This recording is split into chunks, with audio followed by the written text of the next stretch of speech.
রাখি দিদি কোনোদিনই রাখিতে আমাদের থাকে না, এখানটায় সবসময় বিহারে থাকে, ঠিক আছে। রাখিতে আমি থাকি, হয়তো 1-2 বছর হয়তো দিদি ভাই পড়েছে না বিয়ের পরে। হ্যাঁ, যখনই দিদি থাকবে তখনই ও কিছু না কিছু দেবে, কিছু না কিছু বলতে আমার ভাই দেবে 100 টাকা 150 টাকা, তখনই কিছু না কিছু দেবে। আর যখন দিদি থাকবে না, 1 বছর আমি থাকবো, তখন ও আমাকে কিচ্ছু দেয় না রাখিতে। আর রাখিতে আমি কেন তোকে দেবো? এইবারে না এমন জিনিস দেবো তুইও ফিরাই যাই, খালি কুকুরটাই যেতে।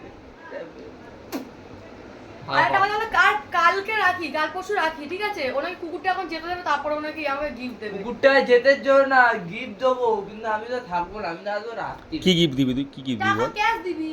ক্যাশ দি কি দেবো। গিফট এত দিবি? দিবি। তুই কি গিফট দিবি? না, গিফট দিলে কত যায় না স্যার, যে কোনো জিনিসের গিফট হয়, কিন্তু আমাকে দেয় না। আমার বার্থডেতে কিছু দেয় না, আমার দিদির বার্থডেতে এ দেয় বা ও মা দিদির দেয়। বার্থডেতে আমি দিই কিসের বলে?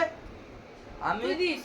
আমি এই বছরই দিয়েছি, ফার্স্ট বার ওটা আমাকে তো দিয়েছি। ফার্স্ট বার কি লাস্ট বারের মতো তুই কোনোদিন দিসনি, না দেবো, যা এবার রাখি দি ধার ঠিক আছে। আর রাখিতে আমি মেনে নিয়েছি, আমি না সবসময় ভাবি রাখিতে কি দেবো কি দেবো।